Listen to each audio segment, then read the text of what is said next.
Hi, welcome to Beijing Minute with the top stories from around China. My name is Dominic James Madar.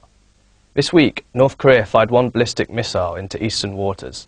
The launch came after the country test-fired two medium-range ballistic missiles and one shorter-range missile in July, in an apparent protest against the decision between Seoul and Washington to deploy Terminal High Altitude Area Defense, or THAAD, in South Korean soil. Here is our Assistant Executive Editor, Liu Yunyun's view on the Korean Peninsula tension. It is the most dangerous thing for the South Koreans to do in the region because Seoul's decision has been met with strong resistance from its neighboring countries, China, Russia, and North Korea in particular, because the system is detrimental to regional stability and peace and prosperity.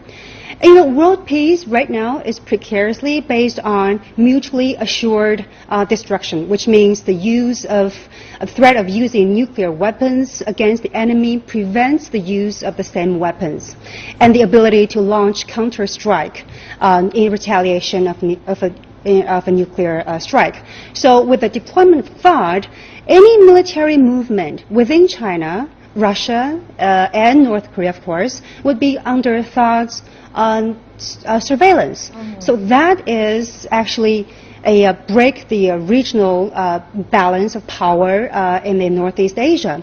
So it is actually a part of U.S. pivot to Asia strategy, regardless the effect it has on regional stability.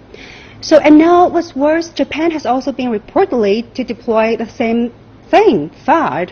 So a miniature NATO-like military arrangement is actually forming in Northeast Asia. And what could other countries do?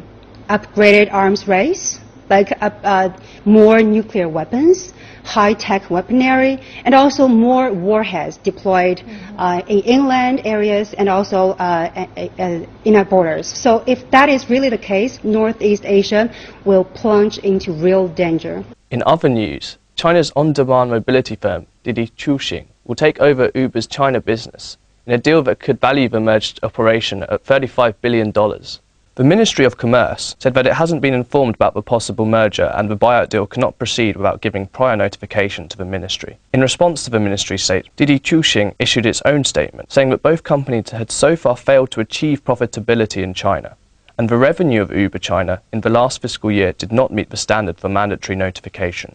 Also, a record number of developing countries will attend the G20 Summit in Hangzhou in early September. Chinese Foreign Minister Wang Yi says China has invited 5 developing countries, namely Chad, Laos, Senegal, Egypt and Kazakhstan, to the G20 Hangzhou Summit. Thanks for watching this week's edition of Beijing Minute.